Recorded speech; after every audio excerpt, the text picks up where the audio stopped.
Having some crab tonight. Decided to open up this Burgundy. So it's Pernand Vergalesis PUV, I guess. 2017 Dubril Fontaine.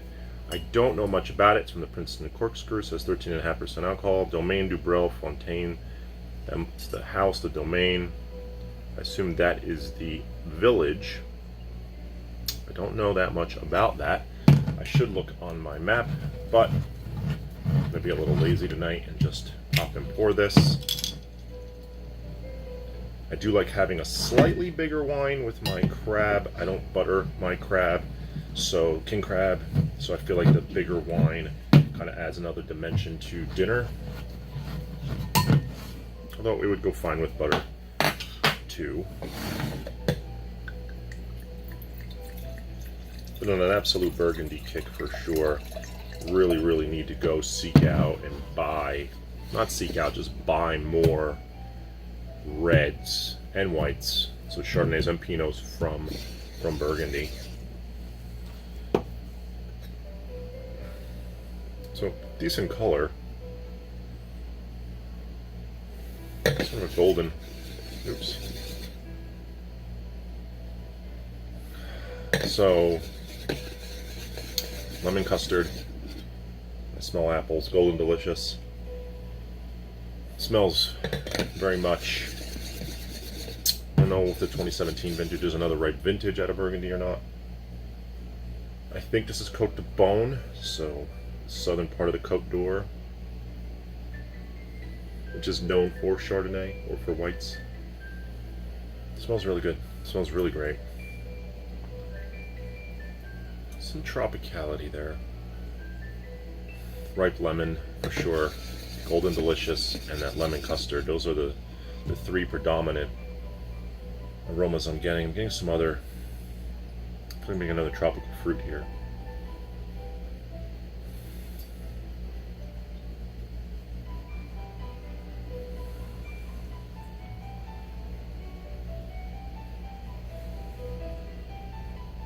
It's a big aroma. Some white daisies, I think, is what it is. It's not tropical, of course, but definitely a floral aroma there. I feel like there's still another tropical fruit in there. Just can't put my finger on it right now. See if it comes off on the palate.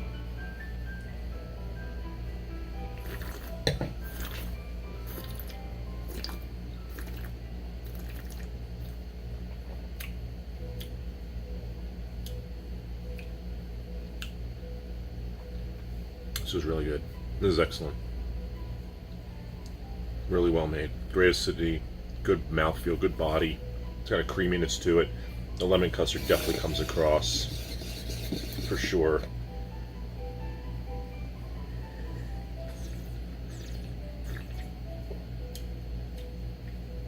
Ripe melon, some peach.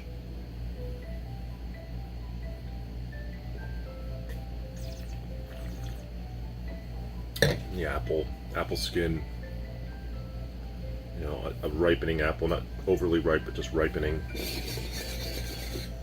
This is awesome. This is really great. This is going to go awesome with the crab. It's going to be amazing. I don't know what I paid for this, but if I see this again, or I got to do a little bit more research on this village down there, I think an area, as much as Burgundy is extremely easy to understand from a grape varietal perspective, knowing what each village, and then specifically some vineyards, but let's just stick with the villages, just what each of the villages does. And the Côte de Nuit, the north part, more well known for Pinot. Côte de Beaune, more well known for Chardonnay.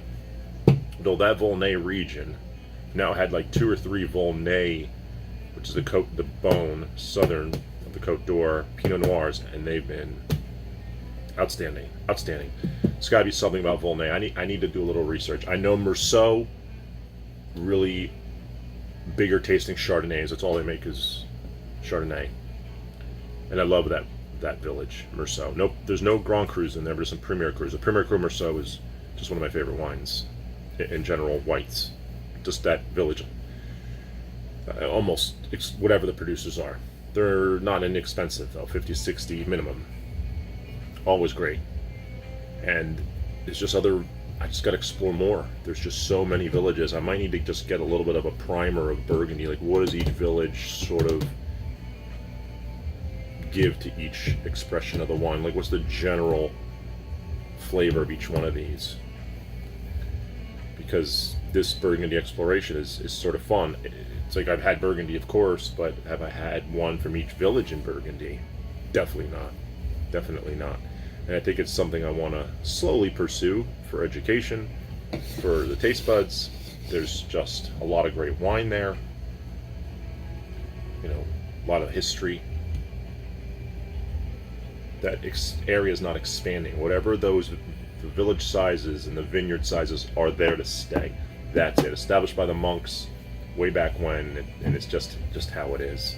It's not like in Bordeaux where they just, even the first growers are just buying more and more acreage to make more and more wine and just including it in maybe their Grand Vin or something else.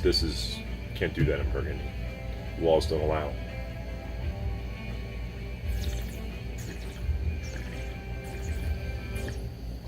Outstanding.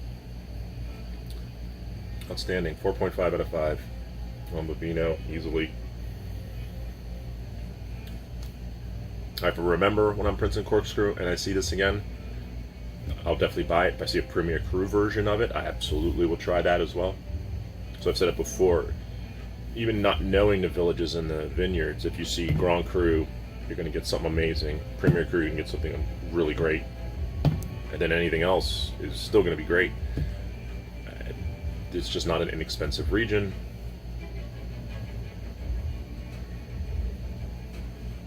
But there are other Burgundies that aren't from Côte de Nuit and Côte de Beaune. I'm really speaking about those two areas being the more expensive. Then you have the Côte Chalonnaise and the Mâconnais. You get Burgundies from there. It is Burgundy still.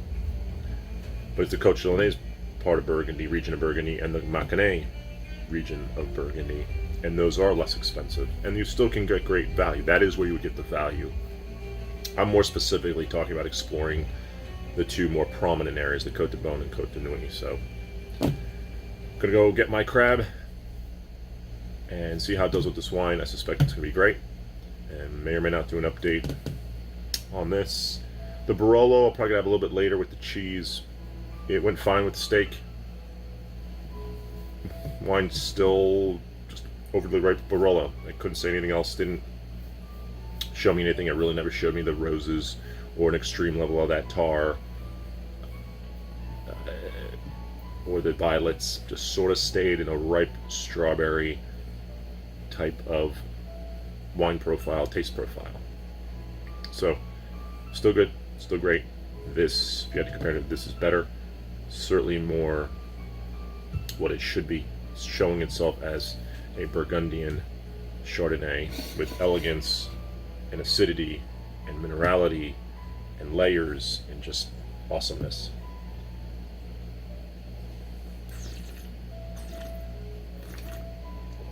This is awesome. Okay, dinner time.